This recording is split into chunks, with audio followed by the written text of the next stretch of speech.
Diyos ng lahat o papuri sa kaitaasan, siya'y papurihan ngayon at magpakailanman. Umawit ang daigdigan, lahat ng naroroon. Umawit ang sangkatauhan, purihin ang Panginoon. Papuri sa kaitaasan, siya'y papurihan, Diyos ng lahat o papuri sa kaitaasan, siya'y papurihan ngayon at magpakailanman.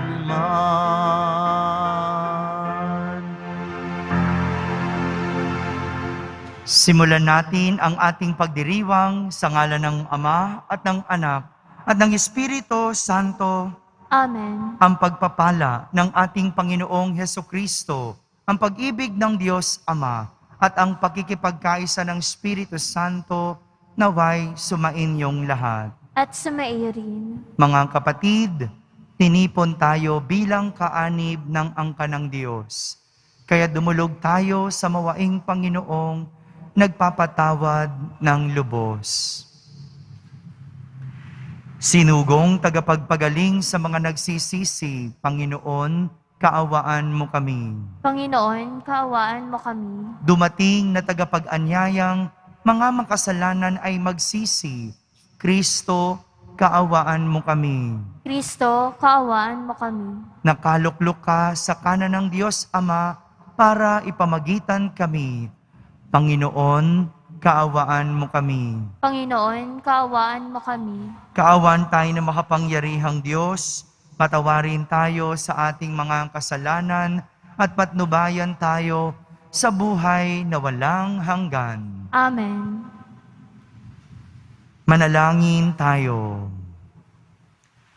Ama naming makapangyarihan, ang iyong dumadalanging sambayanan ay matapat mo nawang lingapit subaybayan upang makita namin ang dapat gampanan at para rito'y magkaroon kami ng kakayahan. Sa pamamagitan ni Jesucristo, kasama ng Espiritu Santo, magpa sa walang hanggan. Amen. Pagbasa mula sa unang aklat ni Samuel. Dumating ang araw na nagdigmaan ang mga Israelita at ang mga Pilisteo. Sa Ebenezer nagkampo ang mga Israelita at sa Apek naman ang mga Pilisteo. Sa kanilang paglalaban, natalo ang Israel at may 4,000 ang napatay sa kanila. Nang makaurong na sila sa kanilang kampo, nagtanungan ang matatanda ng Israel, bakit kaya pinabayaan ng Panginoon na matalo tayo ng mga Pilisteo? Ang mabuti kunin natin sa silo ang kaban ng tipan. Baka kung nasa atin iyon, ay iligtas tayo ng Panginoon sa ating mga kaaway. At kinuha nga nila sa silo ang kaban ng tipan.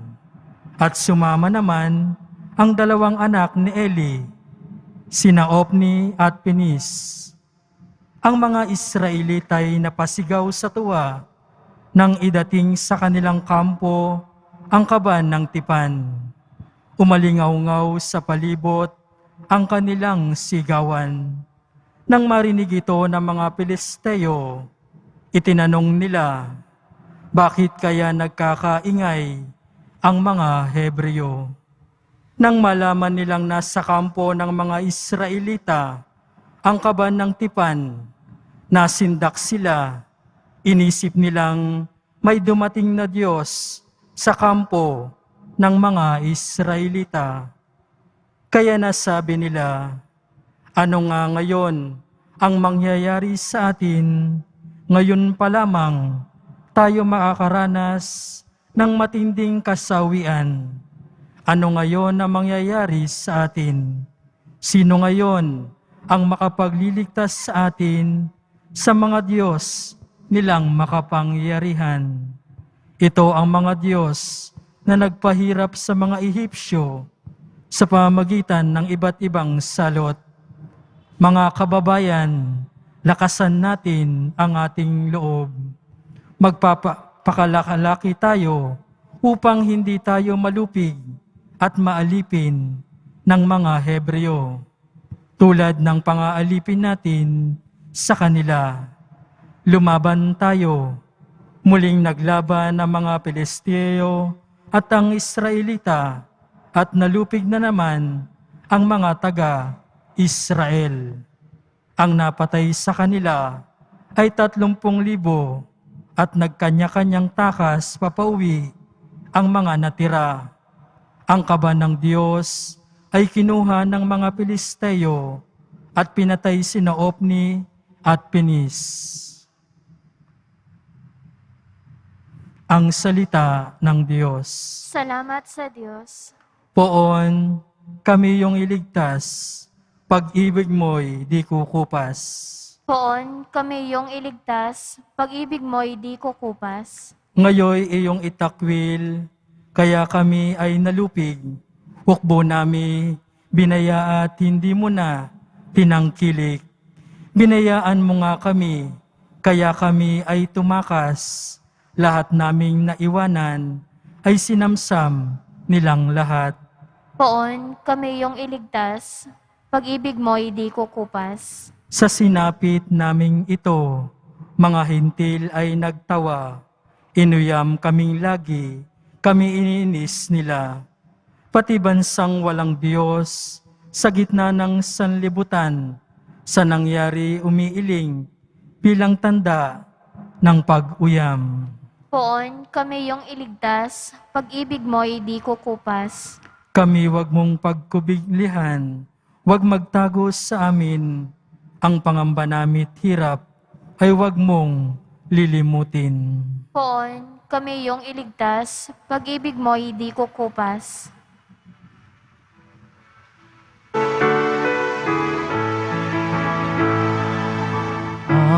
Hallelujah, Hallelujah, Hallelujah, Hallelujah.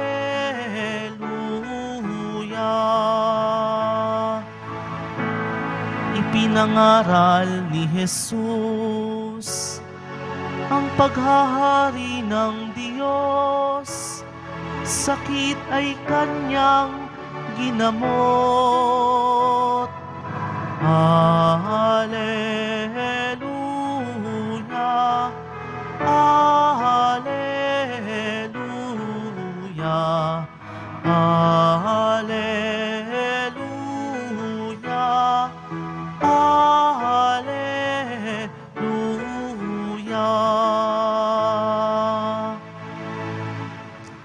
Sumainyo ang Panginoon. At sumaiyo rin. Ang mabuting balita ng Panginoon ayon kay San Marcos. Papuri sa iyo, Panginoon.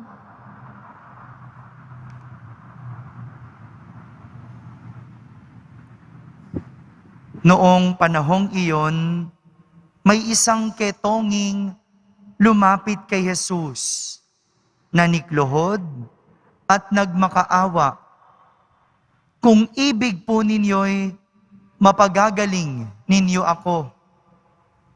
Nahabag si Jesus at hinipo siya. Sabay ang wika, ibig ko, gumaling ka. Noon di, nawala ang ketong at gumaling ang tao. Pinaalis siya agad ni Jesus. Matapos ang ganitong mahigpit na bilin, huwag mong sasabihin ito kanino man. Sa halip ay pasuri ka sa saserdote. Pagkatapos, maghandog ka ayon sa iniutos ni Moises. upang patunayan sa mga tao na ikaw ay magaling na. Ngunit umalis siya at bagkus ipinamalita ang nangyari. Ano pat hindi na hayagang makapasok ng bayan si Jesus. Naroon na lamang siya sa labas, sa mga ilang na pook, at doon pinagsasadya ng mga tao buhat sa iba't ibang dako. Mga kapatid, ang mabuting balita ng Panginoon. Pinupuri ka namin, Panginoong Hesukristo. Isang magandang araw po sa inyong lahat. Kung may isang bagay ang pwede nating matutunan sa ketongin sa ating ebanghelyong narinig, ito ay ang pagkakaroon ng buo ang kalooban at bukas ang loob para sa Diyos. Buo at bukas ang loob para sa Diyos. Alam natin na bawal ang ketongin na lumapit sa mga tao. Dahil may batas na nagsasabing bawal silang makihalubilo, bawal silang humipo ng mga tao. Marami rin namang umiiwas sa ganitong klase ng sakit sapagkat walang lunas ang ketong noong panahon ni Jesus. Kumbaga, marami ang hadlang para ang ketongin ay makalapit at makakuha ng kagalingan, lalo na kay Jesus. Pero dahil buo ang loob at bukas ang kanyang loob para sa Diyos, kahit may mga hadlang, hinarap niya ito. Hinarap niya ang mga ito. Kaya siya nakalapit kay Jesus at nakatanggap ng kagalingan mula kay Jesus. Sadyang sa laban ng buhay, kasama ang kalooban. Hindi lang lahat pisikal na lakas ang dapat ginagamit. Although hindi ko po sinasabing hindi kasama, sabi ko po, hindi lang. So kasama ang pisikal na lakas, pero kapag buo, malakas, at bukas ang loob sa Diyos, anumang balakid at pagsubok, nakakayanang pagtagumpayan.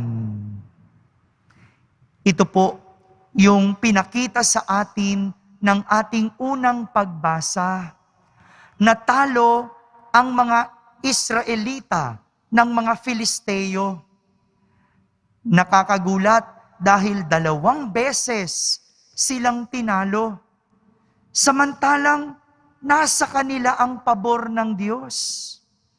Alam ng lahat na mahal sila ng Diyos. Pero kahit ganon, sila ay natalo. Ganito ang realidad ng buhay. Minsan panalo, minsan talo. Tayo nga, no? Tayo nga mga deboto at tayo dito sa Quiapo, pinaghandaan natin ang kapistahan ng Poong Jesus Nazareno. Kalahating taon, 6 na buwan ang ginugol natin para maihanda ang lahat, para paghandaan ng lahat. Pero nahadlangan dahil sa hindi inaasahan. Para sa iba, pagkatalo ito. Sa mga ibang deboto, malungkot. Kasi pakiramdam nila, talo na naman tayo. Pero ito yung magandang tingnan at paghugutan natin ng aral. Baka kailangan lang natin mas buksan ang ating kalooban sa Diyos para makuha ang mensahe na nais niya para sa atin. Lakasan lang natin yung ating loob na tanggapin ang anumang aral at nais sa atin iparating. Sa huli, talo man tayo sa paningin ng iba dahil tayo ay natuto at nagbago sa pangyayari, ito ang ating magiging pagkapanalo.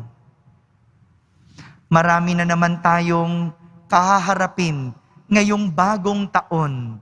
Pero tandaan, talo man o panalo, kung pananatilihin nating malakas at bukas ang ating loob para sa Diyos, anuman ang dumating, sa huli, alam natin na kasama nating lumalaban ang Diyos.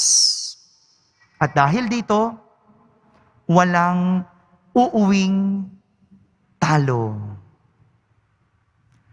Amen.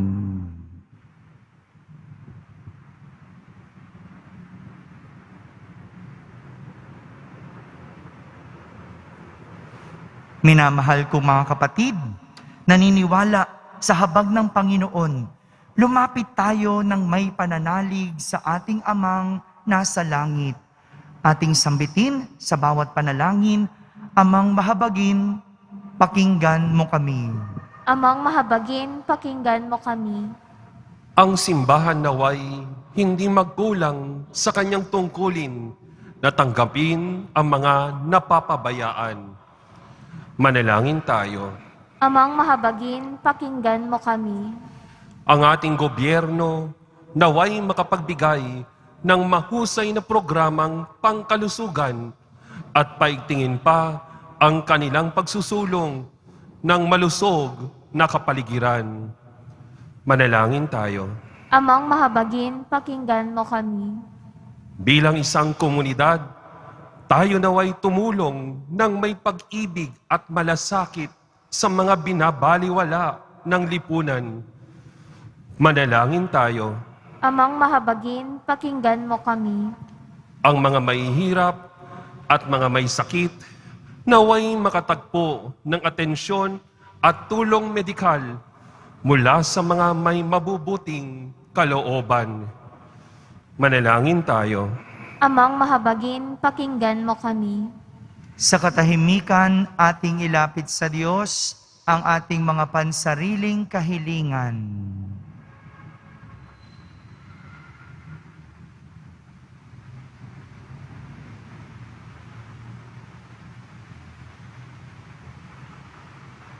Manalangin tayo. Amang mahabagin, pakinggan mo kami. Maawaing Ama, palalimin mo ang aming diwa ng habag at pangunawa sa mga nagdurusa. Hinihiling namin ito sa pamamagitan ni Kristo na aming Panginoon. Amen.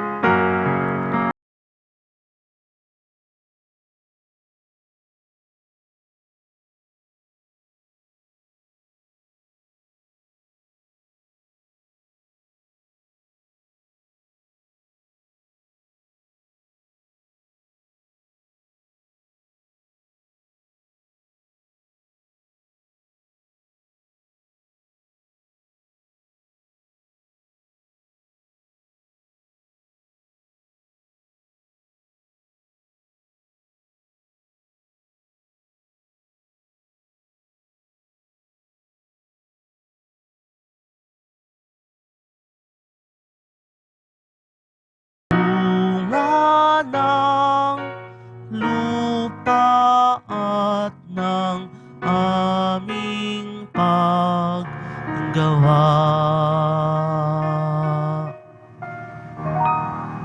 Manalangin kayo mga kapatid upang ang paghahain natin ay kalugdan ng Diyos amang makapangyarihan. Tanggapin nawa ng Panginoon itong paghahain sa iyong mga kamay, sa kapurihan niya at karangalan, sa ating kapakinabangan at sa buong sambayanan niyang banal. Ama naming lumikha, ang paghahaing ito ng iyong sambayanan ay iyong marapatin ngayong paunlakan.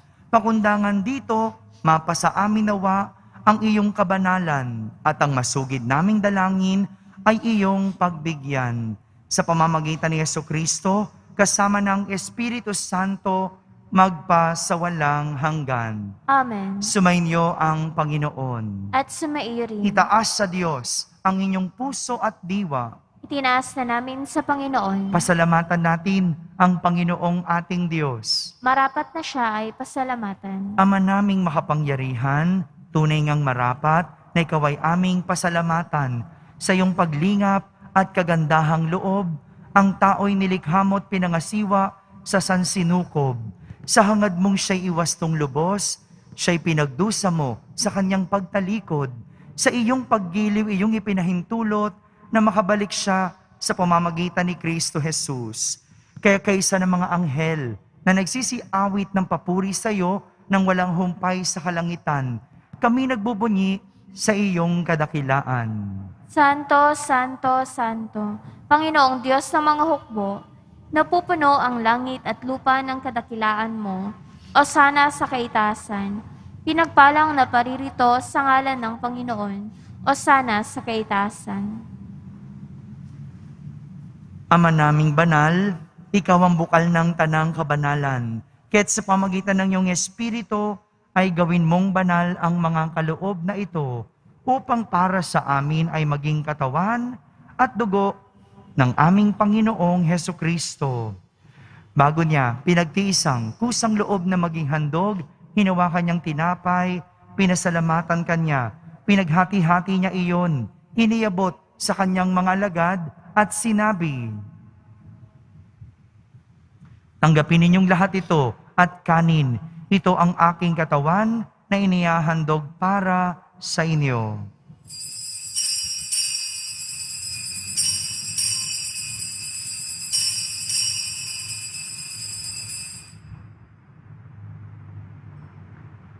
Kayo hindi naman nung matapos ang hapunan, hinawakan niyang kalis, muli kanyang pinasalamatan, iniabot niya ang kalis sa kanyang mga alagad at sinabi, "Tanggapin ninyong lahat ito at inumin. Ito ang kalis ng aking dugo, ng bago at walang hanggang tipan. Ang aking dugo na ibubuhos para sa inyo at para sa lahat, sa ikapagpapatawad ng mga kasalanan. Gawin ninyo ito sa pag-alaala sa akin."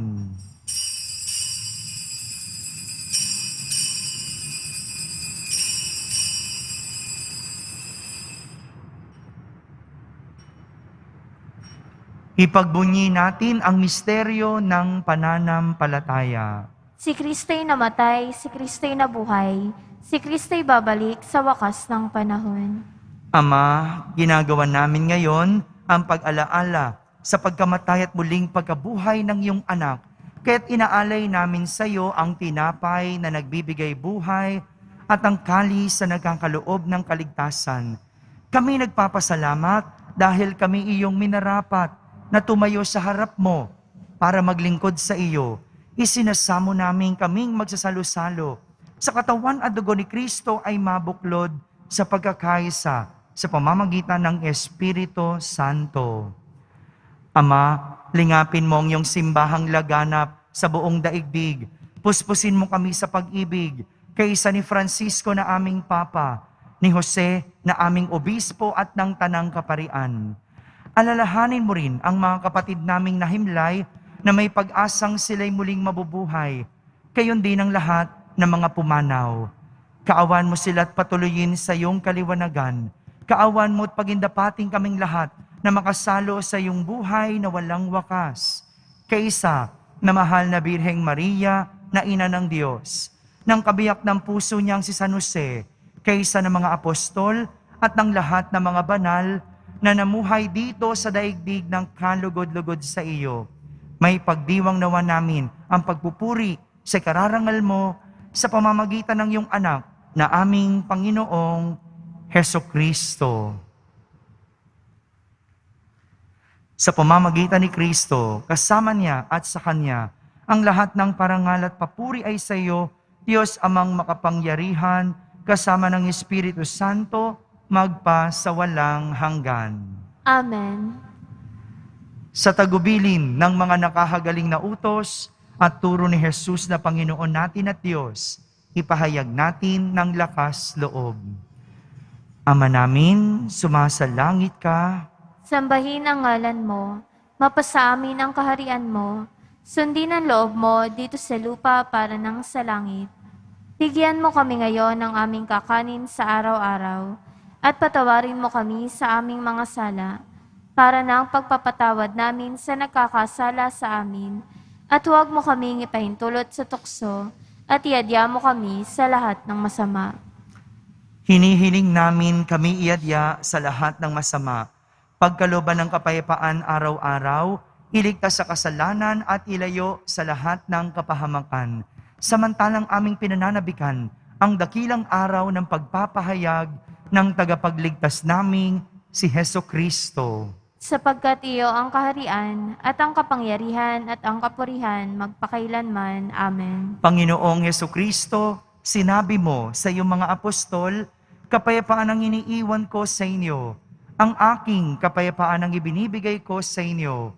Tunghayan mo ang aming pananampalataya at huwag ang aming pagkakasala. Pagkalooban mo kami ng kapayapaan at pagkakaisa ayon sa iyong kalooban, kasama ng Espiritu Santo, magpa sa walang hanggan. Amen. Ang kapayapaan ng Panginoon ay laging sumainyo. At sumairin. Magbigayan kayo ng kapayapaan sa isa't isa. Kapayapaan po para sa lahat. Kordero ng Diyos na nag-aalis ng mga kasalanan ng sanlibutan, maawa ka sa amin. Kordero ng Diyos na nag-aalis ng mga kasalanan ng sanlibutan, maawa ka sa amin. Kordero ng Diyos na nag-aalis ng mga kasalanan ng sanlibutan, ipagkaloob mo sa amin ang kapayapaan.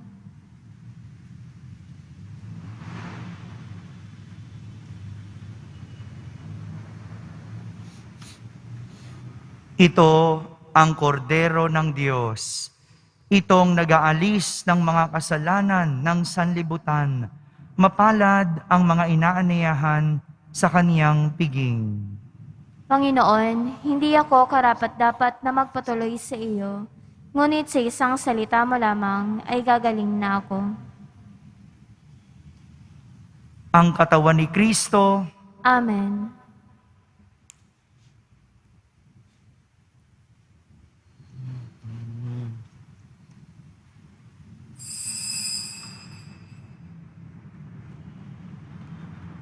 sa lahat po na mga nasa labas at nagnanais tumanggap ng banal na komunyon, manatili lamang po sa inyong kinatatayuan at ilahad ang inyong mga palad sa pagtanggap ng banal na komunyon.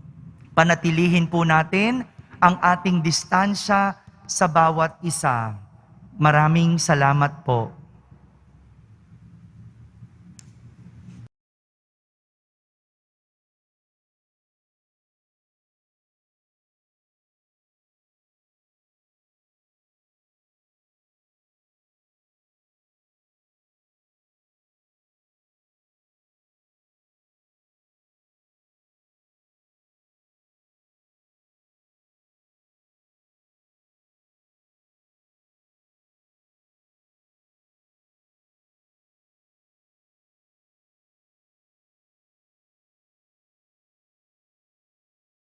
Langin tayo.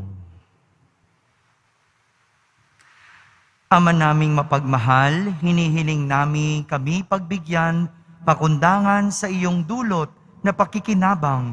Ipagkaloob mong ikaw ay aming paglingkuran. Sa pamamagitan ni Jesucristo, kasama ng Espiritu Santo, magpa sa walang hanggan. Amen. Mga kapatid, sa ating buhay, minsan panalo, minsan talo. Pero kung malakas, bukas, at buo ang ating loob sa Diyos, kahit kailan, lagi tayong panalo. Sumainyo ang Panginoon. At sumaiyo rin.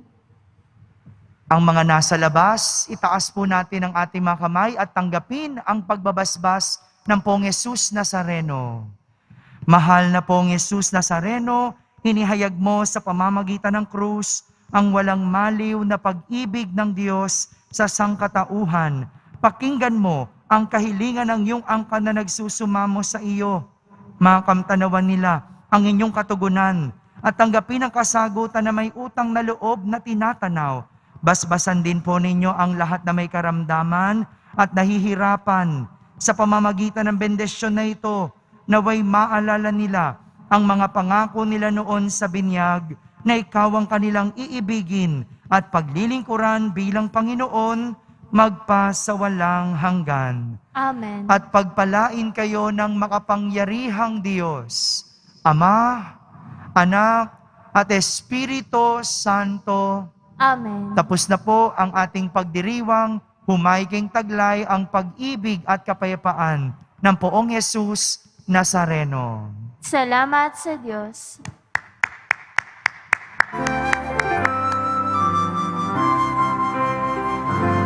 Nuestro Padre Jesus Nazareno, sinasamba ka namin.